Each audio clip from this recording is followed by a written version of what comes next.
Hello et bienvenue sur Sauce Digital, le podcast qui part à la rencontre des experts et des expertes du digital dans la Caraïbe and beyond. Moi c'est Nala et comme d'hab, je suis super contente de te retrouver pour un nouvel épisode. Aujourd'hui, on va aborder les choses un peu différemment.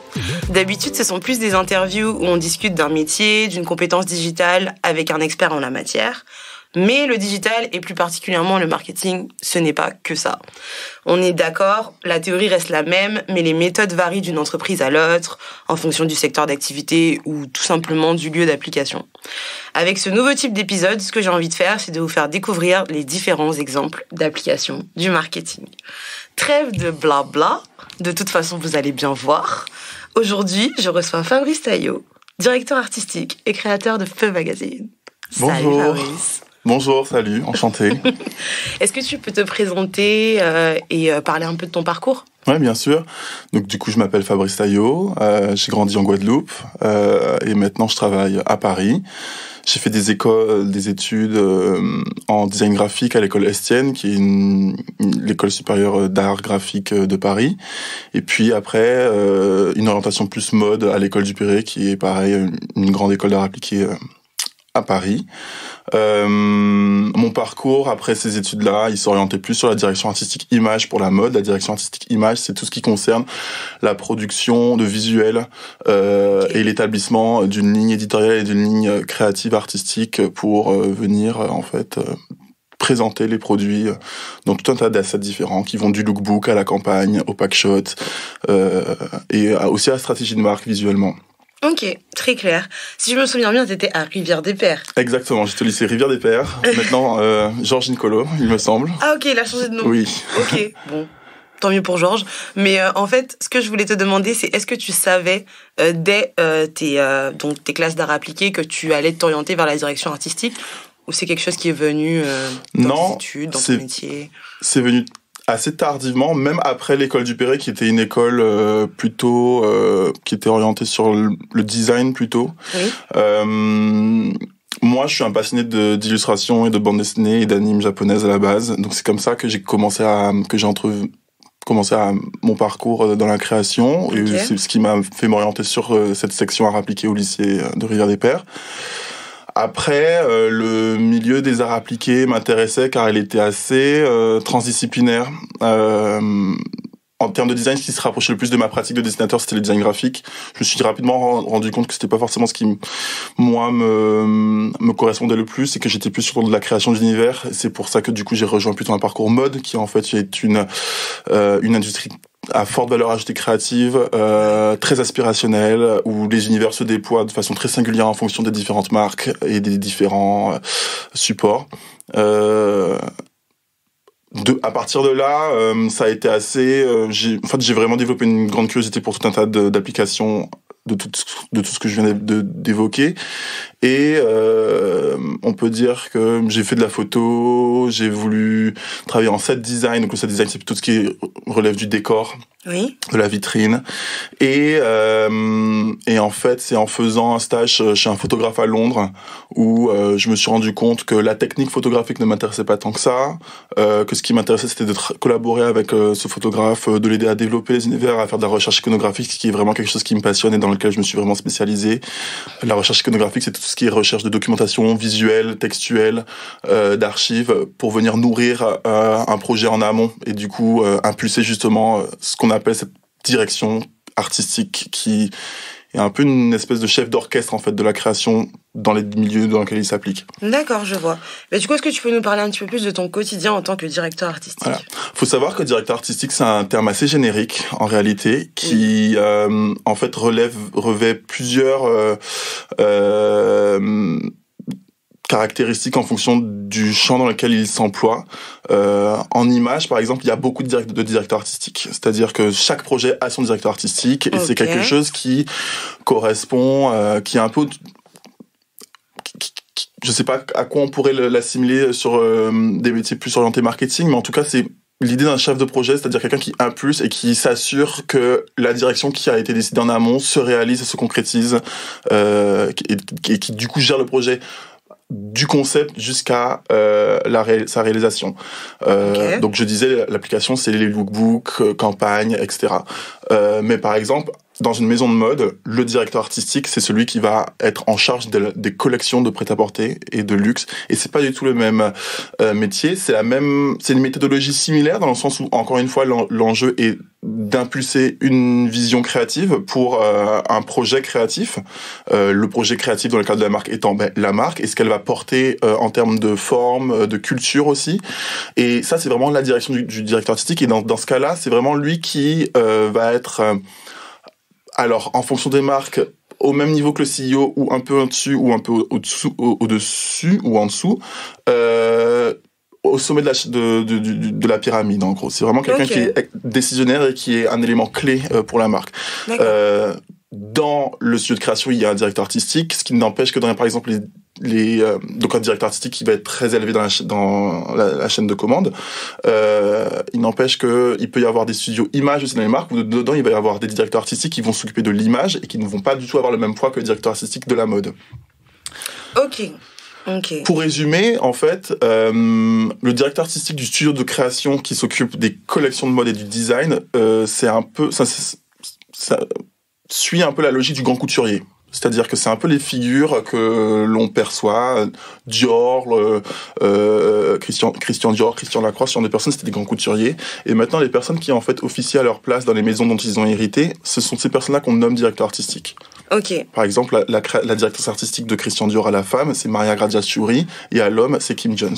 Voilà. Ok. Et du coup, c'est des personnalités aujourd'hui qu'on connaît au même titre que les couturiers qui ont créé la maison. Ce sont des personnes qui sont très identifiées par le Elles font partie du branding. Elles font partie du branding. Okay. Ce sont des ambassadeurs de la marque qui sont très visibles, qui incarnent réellement la proposition qu'ils mènent pour leur maison, et qui sont en réalité responsables du succès ou de l'échec de la marque. C'est-à-dire que c'est plutôt eux qui vont être sous les feux des projecteurs dans la couverture médiatique et beaucoup moins les CEO, j'ai l'impression. Oui, c'est eux qui sont scrutés au final. Exactement. Ouais, je vois. Et du coup, en tant que DA, à quel moment on croise des gens du marketing ? Alors, on les croise un peu. Faut savoir que dans ces industries créatives, je pense que je parlerai pas pour le cinéma, mais dans la musique, je pense que c'est assez équivalent. Je pense que la création avance vraiment en parallèle de la question marketing. C'est des industries qui ont une forte valeur ajoutée créative, mais qui sont également assujetties à des considérations commerciales. Et donc, du coup, c'est vraiment le marketing qui, en tout cas, les personnes qui sont sous ce grand chapeau du marketing, qui du coup vont un peu driver cet enjeu commercial. C'est des relations qui sont pas naturelles, je dirais, dans la mesure où les deux tempéraments sont très différents et les deux approches sont également assez différentes. Et les objectifs sont également très différents. Pour autant, la clé du succès, c'est que ça marche ensemble. C'est-à-dire que à vrai dire, les exemples à fort succès, ce sont les marques qui ont réussi en fait à conclure un mariage entre ces deux pôles qui sont super fructueux. Pour répondre à ta question, quand on est un directeur artistique, les gens du marketing, on les croise un peu à tout moment du projet, c'est-à-dire qu'on les croise au moment du brief, puisque du coup, en tout cas moi pour ma part, quand je fais de la direction artistique en image, je reçois toujours un brief. Et c'est comme si c'était une mini agence en interne. Oui. Et donc au moment du brief, c'est-à-dire qu'il faut comprendre les enjeux marketing qui sont réels et qu'il faut réussir à reach. Faut aussi comprendre la culture de la marque pour être plus proche, et c'est là où il peut y avoir, c'est là où ça peut être très fructueux, tout comme très crispant. C'est que, à mon sens, c'est aussi notre rôle en tant que directrice artistique d'être force de proposition et de venir challenger aussi les personnes qui appartiennent au monde du marketing. Est-ce que c'est facile ? C'est très compliqué. C'est ça, parce que je sais que c'est des gens qui sont très attachés à leur, au final, à leurs petites données, à leurs petits chiffres et à ce que les choses comment les choses devraient se passer en fonction de cette prévision de rentabilité. Exactement. Et du coup, qui ont du mal, je trouve, des fois. En tout cas, j'ai pu le voir dans d'autres industries créatives, parce que je n'ai pas eu la chance de travailler dans la mode, mais où il y a ce côté, en fait, mais vu que c'est ce que disent les chiffres, en fait, on a du mal à se connecter avec la réalité. Et ça a beau ne pas marcher, on s'obstine parce que les chiffres ont dit que. Et je pense que c'est là qu'on arrive sur les frictions dont tu parlais entre ces deux corps de métier. C'est-à-dire que je pense que de ce que j'ai compris de mon entourage qui travaille dans le marketing, j'ai l'impression que ce qu'on apprend en école de marketing, c'est des méthodes qui peuvent être applicables à tout type de domaine. Je pense qu'il y a des industries où ça fonctionne. Je pense que les industries créatives n'en font pas partie, dans la mesure où chaque projet a une empreinte culturelle tellement différente et une identité tellement différente et une singularité que appliquer la méthode d'une marque à une autre marque, ça peut jamais marcher. D'autant que j'ai l'impression que dès que une marque prend ce que j'appellerais un emplacement culturel, c'est très difficile de venir aller sur ce terrain-là, puisque du coup, d'office, cet emplacement culturel est déjà occupé. Et donc, du coup, le fait même d'avoir une proposition singulière, du coup, n'est pas, ça va complètement à rebours de l'aspiration de la marque de se singulariser. Or, les discours marketing sont des discours qui sont assez frileux, qui en fait rechignent beaucoup à tester des choses nouvelles et du coup à prendre des risques et du coup à créer de l'innovation dans une industrie qui en fait n'a vocation qu'à innover constamment, puisque je rappelle que la mode est sur travaille sur des cycles très extrêmement courts. On parle de saison. Et encore, maintenant parler de saison, c'est-à-dire 4 saisons, c'est-à-dire 3 mois, c'est même plus si vrai que ça, puisque des collections, je crois qu'une maison comme Dior, ça doit sortir autour de 10 ou 12 collections par an, donc avec une demande d'image constante, une demande de renouvellement constante, et donc ça nécessite d'être assez quand même fort, radical sur les positions que la marque prend. Et ça, c'est vrai que il y a des marques qui le comprennent très très bien. Il y a des marques qui sont extrêmement douées. Oui, t'as mentionné plusieurs exemples, notamment Vuitton et Balenciaga. Tu peux revenir dessus ? Ouais, je pense que Balenciaga, c'est vraiment un cas d'école. Je pense que c'est vraiment la marque qui a marqué la dernière décennie. Je pense que quand on regardera les défilés des années, je dirais de 2015 à 2024, ce sera la maison qui reviendra le plus. Ouais. Son intelligence, elle vient, je pense, d'avoir nommé en fait son directeur artistique Denmark Vasalia, qui est en fait également quelqu'un qui a un sens du marketing très élaboré, et aussi de la part de son CEO Cédric Charby, qui a eu tout à fait l'intelligence de se mettre au service de la vision de Demna. Et ça, en fait, pour un CEO, c'est pas du tout facile à accepter. Ça va à l'encontre complètement de la façon dont de sa fonction, qui est en fait le CEO, il centralise d'être capitaine de navire. Et en fait, l'industrie de la mode, elle fonctionne vraiment par tandem, et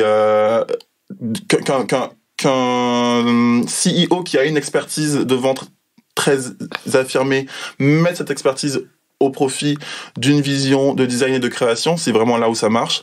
La qualité de Demna, typiquement, c'est un très bon exemple parce que les maisons, en gros, elles fonctionnent.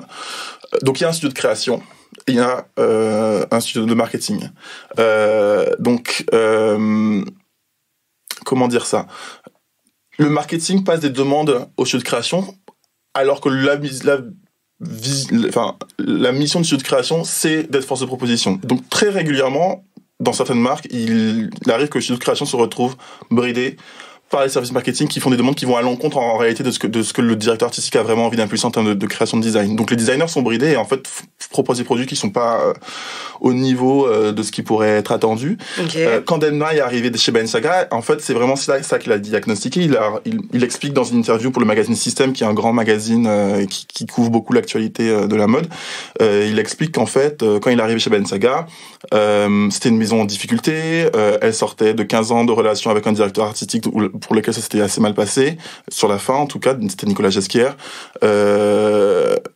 Alexander Wang avait pris la direction de la maison pendant 3 ans, mais ça avait pas marché. Et il arrive et il rencontre des designers complètement désenchantés par leur métier, qui en fait exécutent des demandes marketing auxquelles ils n'y comprennent rien. C'est-à-dire, ils ne comprennent pas pourquoi ils doivent faire des sweatshirts, ils ne comprennent pas pourquoi ils doivent faire des robes. Ils sont en mode, mais pourquoi on fait ça? Ça n'a pas de sens, ça ne représente pas la marque. Mais on le fait quand même. Mais on le fait quand même parce que du coup, il y a une pression de vente. Et il dit, ça, c'est n'importe quoi. Ça peut pas, la création, ça fonctionne pas comme ça. Les gens du marketing, maintenant, vous allez travailler avec les designers. Et en fait, il a reimaginé le studio et les bureaux du marketing sont dans les bureaux du studio de création. Enfin. Ce qui fait que le marketing observe tout le temps ce que font les créateurs et partent en fait de leurs propositions. C'est ça, ils s'imprègnent de leur univers. Exactement. Et quand le designer crée une savate qui va peut-être être compliquée à vendre, mais qui par contre incarne bien l'image de la maison et qui du coup va créer une image aspirationnelle pour le client. La personne du marketing fait genre, hey, trop bien ta savate, fais-la, fais-moi aussi une déclinaison qui est plus commerciale. Et comme ça, je pense que c'est le principe de la mode, c'est-à-dire qu'elle est aspirationnelle. Personne ne va s'acheter la robe de haute couture. Par contre, quand on arrive dans un magasin, on est content d'avoir le logo Dior parce que on s'identifie, on appartient à cette famille. Et la vérité, c'est que on s'habille tous plus ou moins avec des basiques. Et l'idée, c'est de réussir à trouver son basique dans la maison qui en fait incarne la vision et la culture. Et ça, je pense que cet apport-là, c'est vraiment une valeur ajoutée qu'apportent les directeurs artistiques et les créatifs, en fait. Oui, ouais, voilà. Je suis d'accord avec toi. Et d'ailleurs, c'est un truc que je vois souvent, enfin, dans d'autres industries par rapport au marketing, c'est que on nous demande de trouver ces solutions, de les formuler, mais en fait, je pense qu'on se rend pas compte que sans que la vision soit nourrie, bah c'est que des chiffres en fait. C'est que des chiffres, c'est que des observations qui sont difficilement applicables. Et qui, peut-être, si on croise avec les besoins de la cible, va donner quelque chose d'intéressant. Mais si on prend pas en compte le branding et vraiment le message que veut faire passer la marque, bah, en fait, c'est hyper compliqué à faire et il y a toujours un décalage. Et en général, le pire, c'est que c'est les ventes qui en pâtissent. Donc, je trouve que c'est vraiment intéressant comme modèle. Mais du coup, quand l'objectif est la rentabilité, comment est-ce qu'on peut s'assurer que les créatifs peuvent s'exprimer? T'as parlé du fait d'être au même endroit. Je pense que c'est assez évident, mais c'est déjà un bon début. Est-ce qu'il y a d'autres choses que tu as remarquées qui favorisaient cette alchimie entre ces deux équipes, en fait?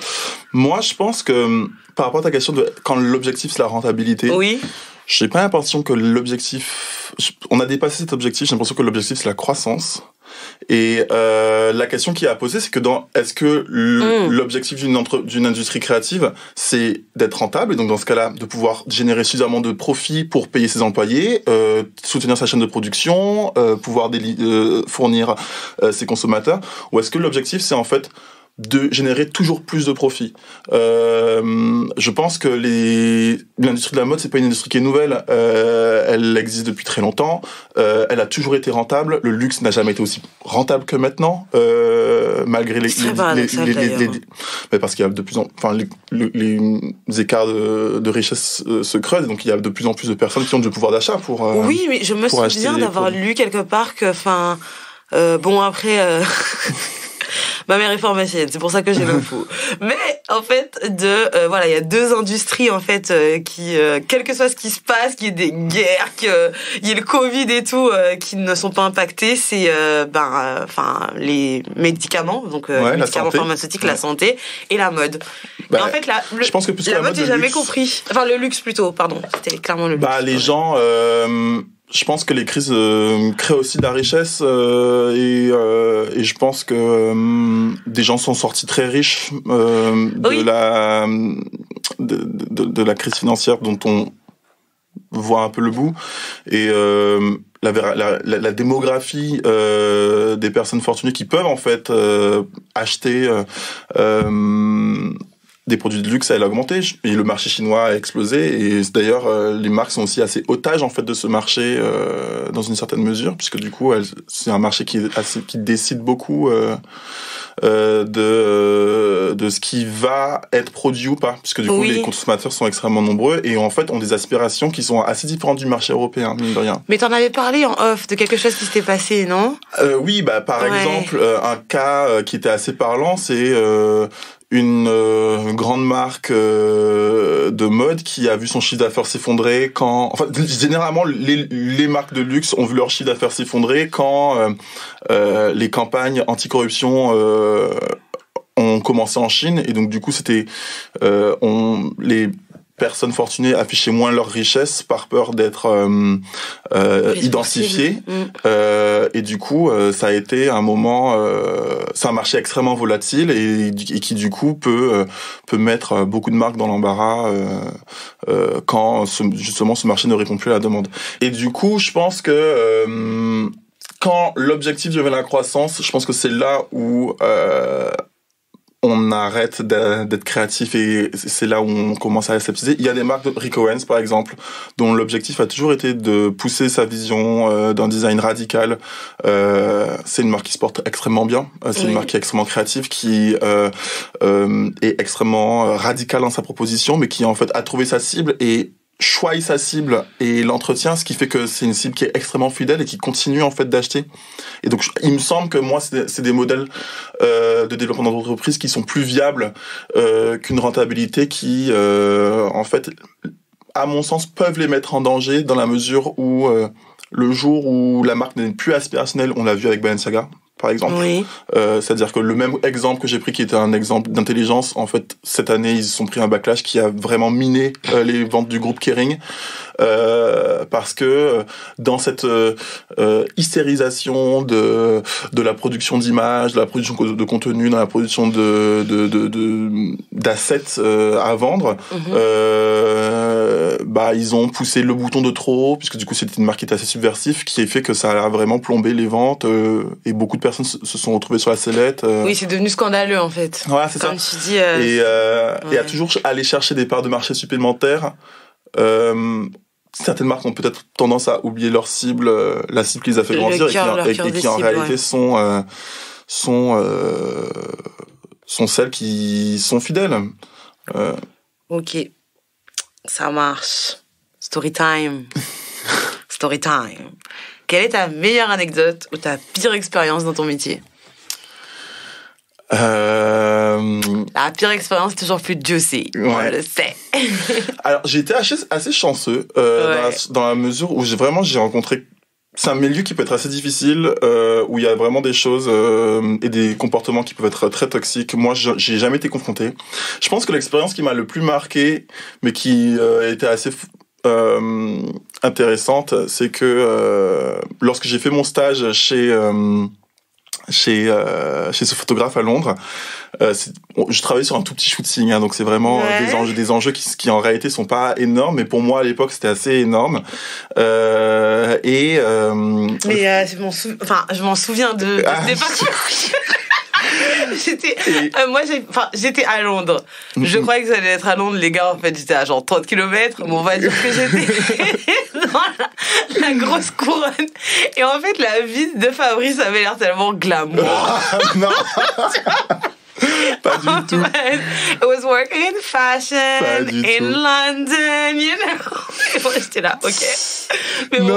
Mais en gros, c'est vraiment une anecdote, mais sur le shooting, il y avait besoin d'un pigeon, en fait d'une colombe blanche. Le photographe voulait absolument sa colombe blanche. C'était son idée, c'était une très jolie idée. On avait vraiment tous envie que l'idée se réalise, parce que ça allait donner vraiment une très jolie image.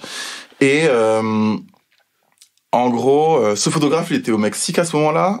Moi, j'étais à Londres, donc je préparais le shooting. Ouais. Et tout se passe très bien, je prépare le shooting, la colombe est validée, tout le set design est préparé, j'ai travaillé avec la set designer qui avait fait un super travail. Et alors que le photographe est dans l'avion et arrive, et que le shooting était littéralement le lendemain, je lui dis tout est bon, tout est prêt. Du coup, il est très content, il me demande est-ce que le pigeon est validé? Oui. Et en fait, il s'est passé que, alors qu'il revenait, là, on m'apprend qu'il n'y aura pas de pigeon. Et parce que la boîte de prod, il y avait eu un couac, je ne sais plus lequel. Et en fait, je me suis retrouvé du haut de mes 20 ans dans une ville que je connaissais pas, à remuer ciel et terre pour trouver un pigeon blanc. Et c'est vraiment là où je me suis rendu compte que c'était une industrie où il fallait être extrêmement réactif et avoir le sens du détail. Avoir le sens du détail et surtout ne jamais être paralysé par une situation. Et en fait, je prends cette anecdote parce que c'était la première d'une très longue série. Ok. Qui maintenant, ça m'avait vraiment tétanisé sur le coup. Et c'est vrai que maintenant, c'est des choses qui font partie du projet et qui sont toujours... Ouais. Mais je me souviens que c'était très stressant et c'était un peu mon entrée... Déjà... Et encore, c'était qu'un pigeon. Il y a des fois, c'est des voitures. Mais ouais, parce que en fait, déjà au début, tu parlais d'une colombe. Après, c'est devenu un pigeon. Oui. J'ai l'impression que voilà quoi. Et non, se retrouver à 20 ans à téléphoner à tous les numéros de pigeonniers dans une langue qui n'est pas ta langue maternelle. Dans une toute petite chambre de East London, en coloc, sans un sou. Et c'est aussi la trivialité des problèmes de cette industrie. Et je pense que ça, c'est vraiment quelque chose que j'ai compris à ce moment-là, c'est que les problèmes dans l'industrie de la mode sont jamais de vrais problèmes, ce sont des problèmes au regard de l'écosystème dans lequel et il faut s'en rappeler. Voilà, et un problème dans la mode, c'est la couleur du rose n'est pas le bon, cette pièce n'est pas arrivée à temps, et vous n'imaginez pas l'hystérie que ça peut produire dans le secteur. Quand quelque chose comme ça arrive, tout le monde a l'impression que c'est la fin du monde et que la Terre va s'arrêter. Et je trouve que c'est assez symptomatique d'une industrie où il est assez facile de perdre pied. Voilà. Ok, ouais. Tu te dis souvent, on sauve pas des vies. Je me dis pas ça parce que je trouve que c'est une expression un peu galvaudée, mais par contre, disons que maintenant, quand il y a un problème, je me dis, ça peut attendre demain. Et c'est une industrie qui a du mal à attendre le lendemain, mais... ça va tellement vite. Voilà, exactement. Et quand il est 19h et qu'il y a un problème, en fait, il va pas se régler dans la nuit, donc... Je suis pas obligé de m'appeler à 19h pour le régler. En fait, on pourra le régler demain à 8h, il n'y a pas de problème. On le fera sans doute mieux parce que plus serein. Ok.